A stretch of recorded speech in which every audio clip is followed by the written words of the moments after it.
In this video, I will show how you can make the disk of a virtual machine bigger or resize it. Welcome to Home Tiny Lab. This is Walter, by the way. My name is Christoph, and the situation is as follows. I have a virtual machine, but the disk is not big enough, or I have to clean it always to be able even to update the virtual machine. So I will show what's happening.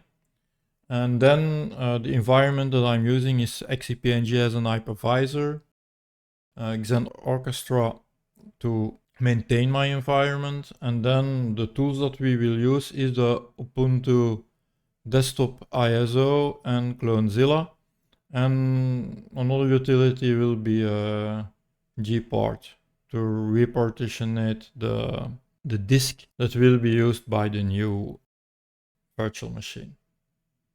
So let's dive into it. So like mentioned before, the hypervisor that I'm using is based on Xen. This is XCP-Ng and the version you can see here. And for orchestration, I'm using Xen Orchestra. I have only 3 virtual machines running for the moment: Pi-hole, Xen Orchestration, and the virtual machine where we want to resize the drive. Let's have a look at the machine. So you see it has all the cores that the machine, all the threads, because it's an i3 as well that I'm using. The memory is 2 GB that's assigned to the machine, and the disk is only 20 GB. The way that I connect most of the time to my virtual machine is through the remote desktop. That's not completely true. Most of the time is simply an SSH session, but sometimes I need the graphics to show something more in detail. So let's connect.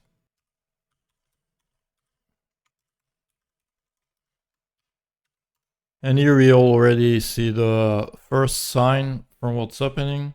Low disk space. The computer has only 485 megabytes disk space remaining, and that's not even enough to update. So I will show you what will happen if I try to update. So I will resize this a little bit so that you can see a little bit more. And then, for example, to see in which state my disk is, it's at 97% in use. So this is really not enough to work in a certain comfort. We are going to change this number. So if I would like to do an update or an upgrade, I will get some I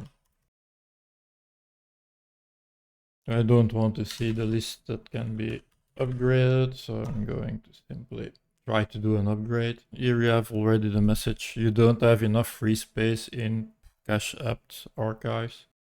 You can free up some space and work on it, deleting logs and so on and so on. But it's something that you will always have to repeat. So we are going to skip this. So let's leave this virtual machine. I will do a power off. So utilities that you need are Clonezilla and then the Ubuntu Desktop Live. Those are the two that I am using. Feel free to try some others out. So the first thing is that you put those ISOs in your ISO library that you can access. So if I go to storage and do my VM ISO and go to disks, you will see a list of ISOs that are present in that share, because it's an NFS, nor it's an SMB share. So you would have to find Clonezilla here, and you will have to find Ubuntu Desktop. So once those are present, you can start. One other thing to verify is that you have backups of that virtual machine before beginning. So if you look at the VM and you have a look at here, you have the tab backup. You see that my backup schedule is for the moment disabled. It's not to intervene when I am recording, but there is a backup of this machine. What you could also do is take a snapshot, but because I have prior already done everything, I have a machine that works very fine, so I'm not going to do this with this machine. But before doing that, take care that you have taken the necessary measures to recover from a disaster scenario. What we want to do is to boot up from Clonezilla. So I have put here in the comment source so that I don't forget that this is the source virtual machine. And here you can mount the Clonezilla ISO. In advanced, you can verify if you first try to start from DVD drive. This is the case, so I can boot up. So let's start now up this virtual machine. This goes very fast. Take the first selection. Can I make this a little bit bigger? Okay, here we have to make the selections that we want. So English is good for this video. I will keep the default keyboard layout. We don't have to type much. Start Clonezilla. Okay. And here you have to select remote source, enter source mode or of remote device cloning. Okay. Source. Beginner. Okay, we are beginners. I speak for myself. Disk to remote, local disk to remote. Okay, that's what we want. I'm going to take the disk completely using DHCP.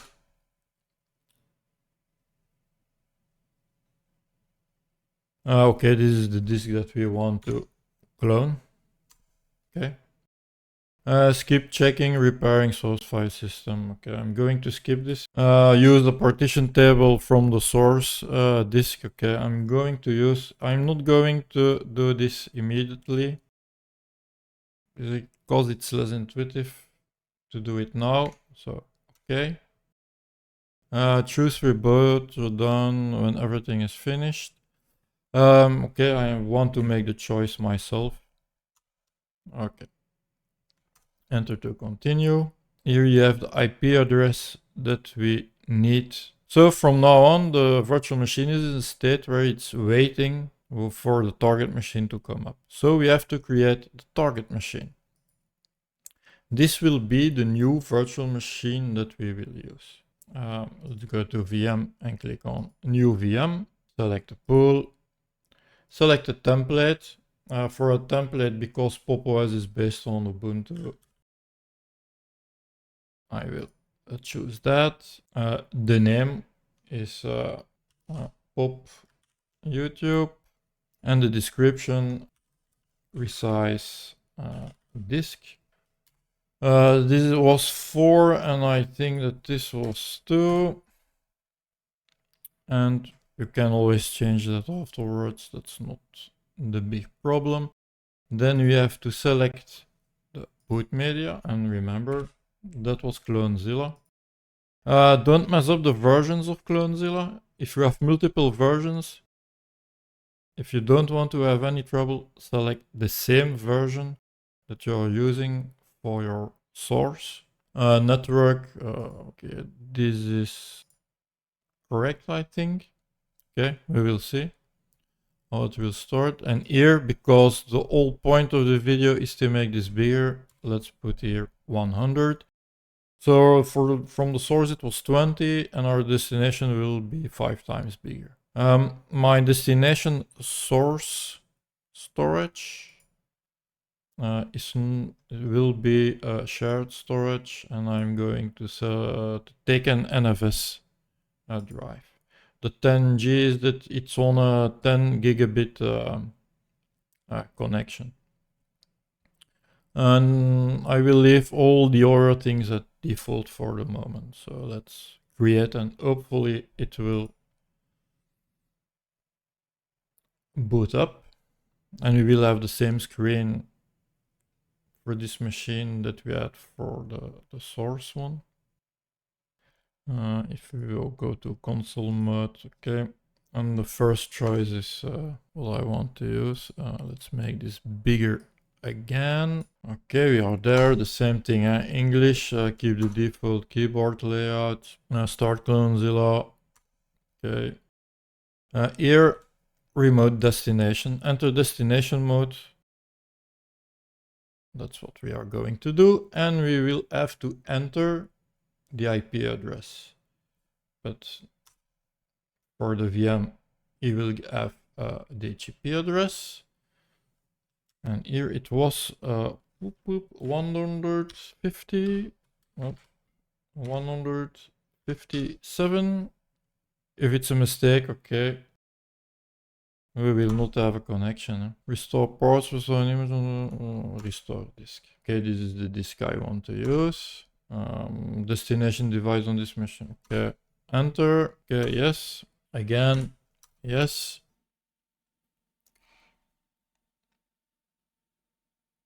And preparing everything. So this process, we have not to intervene. It will prompt us what to do when he has finished copying or cloning the disk. So I will speed up this part and we will be back afterwards. And I'm going in the meantime for a glass of water.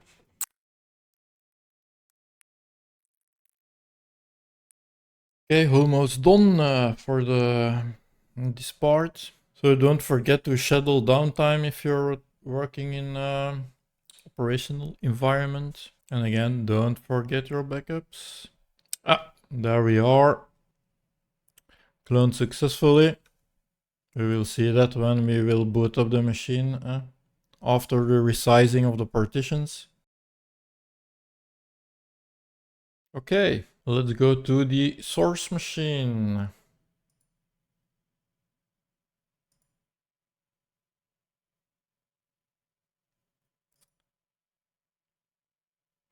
Press enter to continue.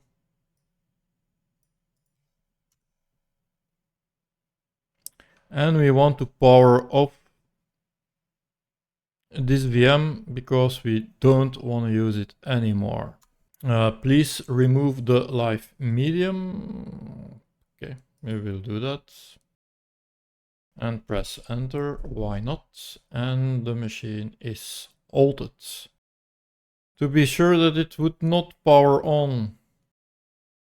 For accident, auto power on is off. Okay, and so let's go now to the destination. Now that we now know that the power on is not selected. This is the destination.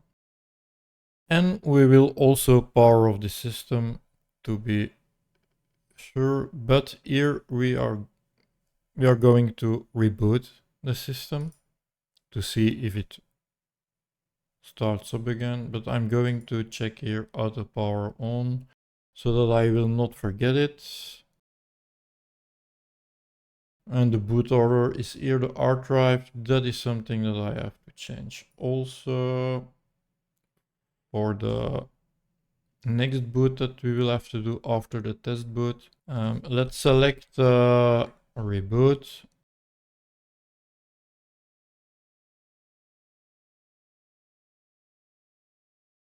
Okay, again, removing the live media and press enter. The thing that I want to show is that we are not using now the 100 gigabyte on the machine. Once I've shown that, I can go to the part where we will change the partitions. Okay, the machine is booted up completely. Let's go to the general tab. The disk is at 100 gig, that was the point, so that is something that we have already. Let's try to connect to it.